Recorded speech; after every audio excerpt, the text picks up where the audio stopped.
you on in the background while I clean my house. And I'm like, you should stop what you're doing and watch me. And they're like, no.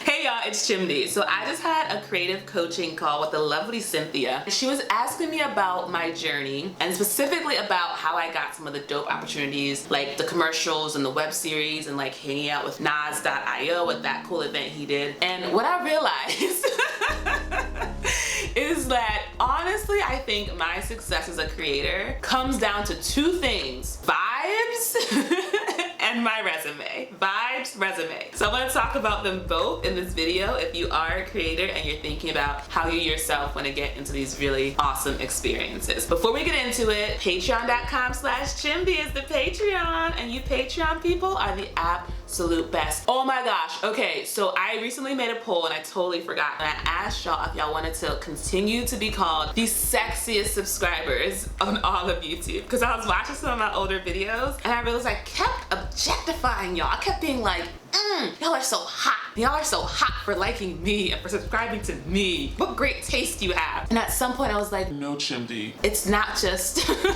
it's not just their bodies and their hot minds and their great taste. You know, they're whole people. So I pulled it back. But I was like, as I was watching the old videos, I was like, no, that's fun. Let me see if they agree. And y'all did agree overwhelmingly. So thank you for being the sexiest subscribers to ever subscribe in all of YouTube. And honestly, like, you give me a compliment. When you subscribe to me, I am complimented. I'm like, wow, they with me. I love that for us. All right, so this video, vibes, resume. Let me talk about resume first, since that's a little bit more tangible, and then I'll talk about vibes. As a creator on YouTube, I think as a creator in general, your resume is your creations, it's your art. It's your YouTube, your Instagram, your TikTok, your portfolio, wherever it lives. Like, that is what does the talking for you. Because anyone can say they do X, Y, or Z, but we don't know unless we see it. You know, actions speak louder than words. Your actual work speaks for itself more than any kind of talking that you do. And so what I found creatively is that the fact that I have a YouTube channel with hundreds of videos, thousands of subscribers, and millions of views does a lot of the work for me. So with that Nas.io experience, for instance, I hadn't even heard of that guy. Literally a friend of mine just sent me his post saying that he was going to be hosting this event. And I was like, okay, that sounds cool. And I just applied for it. Like, I truly did not think twice. You know, obviously you had to share your social media links. And so he or the team, they just clicked on my YouTube channel. They saw like, oh, like she's out here being a real ass creator. And so that did all the work for me. And of course I wrote a nice little blurb or whatever, but I think what really mattered is that I had this YouTube channel with lots and lots of videos. When I think about the commercial that I got to do with 368 Studios, I actually asked to see the brief that they sent to Cash App. And so Paul, he runs the whole thing, the studio head. He like walked me through it, and in it I saw that he linked to one of my YouTube videos. Now this man has never left a comment, as far as I know, has never left a comment on not one of my YouTube videos. So I had no idea that my videos were being seen by him. But he clicks on one of my videos, he says like, oh yeah, I picked this one because I think it does a really good job of showing how you're able to communicate information. And I'm like, I didn't even know. When I put out a video, 20 to 40 people or 20 or 40 views in like the first hour or so. And to me, that's who I'm talking to. Like, I don't even really know who y'all are, but y'all know who you are. Y'all rock with me as soon as I post. And as far as I'm concerned, that is my audience. Everyone else, I have no idea who these people are. I have no idea who's watching, and I don't like to think about it, because if I do, it freaks me out. So to think about other people just in the world watching my videos, it fully blows me away. And y'all, I don't know if I've mentioned this before, because it genuinely is the highlight of my life. When I was at the last in-person retreat for the Timeless Wisdom training, the 2-year training I'm doing on healing personal, ancestral, and collective trauma with the Timeless people, we had a one-on-one. In it, he references my YouTube. And I was like, oh yeah, I meant to ask, because I mentioned it when I saw him in person the first time. I was like, oh yeah, I meant to ask, did you end up watching some of my videos? And he was like, yeah, I checked some of it out. And I was like, Thomas Hubel, who I have spent days to weeks of my life listening and watching this person talk about healing trauma. I promise y'all. That person, who also is so freaking busy. Like, sometimes I'm like, I would like like to be a Thomas pupil, vibe out, heal people. That seems cool. And then I'm like, this man does so much. I literally watched like an hour-long video. He was literally wearing the outfit from the retreat and was like, all right, I just left my group. Let me just do this call real quick. All right, I gotta get back. And I'm like, you were literally taking calls in the middle of that training that was so freaking intense. Anyway, you don't know who's watching your videos. They speak for themselves. If you are serious about your life at all, then you need to actually start with what you can really control, which is what you create. And that is all on you, you know? And I talk a lot about all the things that are standing in the way between you creating consistently and authentically, and that's what I support people with as a coach. It really comes down to when people Google you and they click on your social media links, do they see that you are really about it or not? I didn't even realize the extent to which people are watching my content and engaging with it. And that quote about your name being said in rooms you haven't even walked into, that is so real, because that's literally very much what has happened time and time again. If you know you want to be out here with these sponsorships, going to these events, having these experiences, shooting these commercials, being in these web series, start by creating content consistently and authentically and building this portfolio and this archive of what you can create. All right, now the most important thing. Important, but I think genuinely the most important thing is vibes. I made a video about how I hired this coach and then I was like mad about it. The reason why I was mad for real is because she advertised herself very straightforwardly. She was like, y'all, I promise it's all about vibes and I got her own vibes. And I believe in that. So I was like, bet, let me give her thousands of dollars to teach me how to get my vibe right. And then I actually got in the container and I was like, oh, you're not kidding? You're not gonna give me, you're not gonna give me no more tips.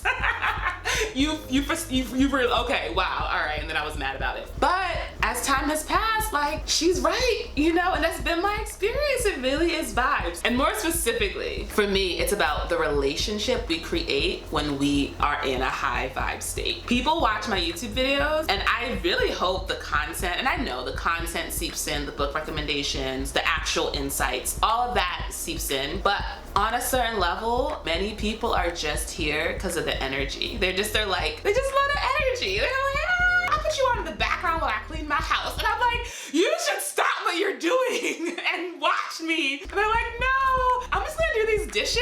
You can just run in the background. And I'm like, what? But that's me trying to control how other people live, and that's not for me to do. But that's how people want to engage with my content. It's just the energy, it's just the vibes. And I make them feel a certain way. I also am a big believer that like we have access to all of our emotions, and so certain people allow us to access what we already have in our own heart. So people already have joy and lightness and love and fun in their own spirit, and then when they put me on, it just activates what they already have in their own spirit. I'm not taking credit for the light of God that people are feeling when they hang out with me. You know, when it comes to creating and like collaborating with people and working with people, there were 5 or 6 other creators that I did that web series with. 368 Studios is like a hub in New York. They have a connection. They know lots of people. So there's no shortage of dope people that they could have reached out to be a part of this commercial. And I genuinely think, in addition to the fact that I was able to show up on YouTube and show them how I can convey information, I also think a big reason why they thought of me is because I'm dope. Like, they're like, she's just a fun, cool person to hang out with. She's a good energy. I know she's like gonna take her job seriously. She's gonna be professional. And they just knew it would be a good fit. And so that's part of the reason that they really brought me back. The thing about productions is that there is a lot of downtime because there's a lot of setup. While there's all this downtime, you wanna be around people that you can have a conversation with, that you can chat with, that you can learn something from, laugh with, that makes the process of creating a fun, joyful process. And if that's the case, you're gonna keep being invited back to hang out. If you've seen that web series that we did with Adobe, the premise is that we are creating a channel trailer. And some folks took that assignment seriously, which is awesome. Like they really were focusing on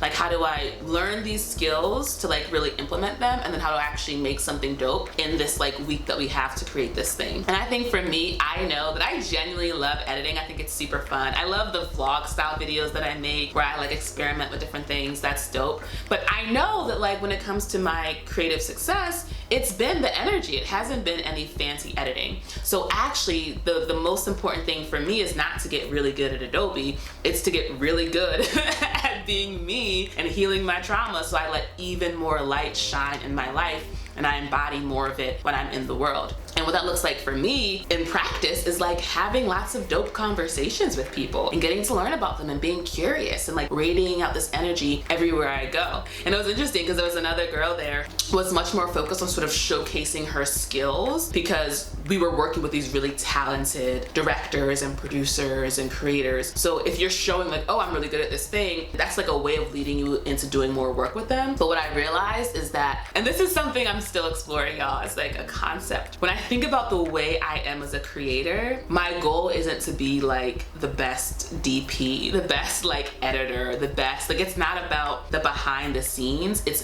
very much about being on camera talent and about being in the creative communities and like holding these creative spaces. And truly, like the number one priority for me is my spiritual growth and is God. So ultimately that's all I really care about anyway, and getting like an Emmy is like number two, you know? It's like it's just number two on the list, right? What I found is that it hasn't been this intense, strategic, planned process. There is a part of me that wants to bring that in, because I think there could be a level of fear that keeps me from being more strategic and more intentional in that way. So I don't want fear to be the reason that I'm not creating goals and doing all these things. But I think in my experience, when I think about what I want to do, it is just so much about the vibes. So it makes sense that that's the way I focus my energy. And so that's what I shared with Cynthia, who I just had this call with. I was like, girl, like I haven't had a strategy. I've really just been operating from a place of loving what I do and being an awesome vibe. And that's gotten me this far. And at the same time, I don't live in New York no more because I didn't have the money to live in New York. So it's also that balance. You know, you can vibe out and be living in your sister's home.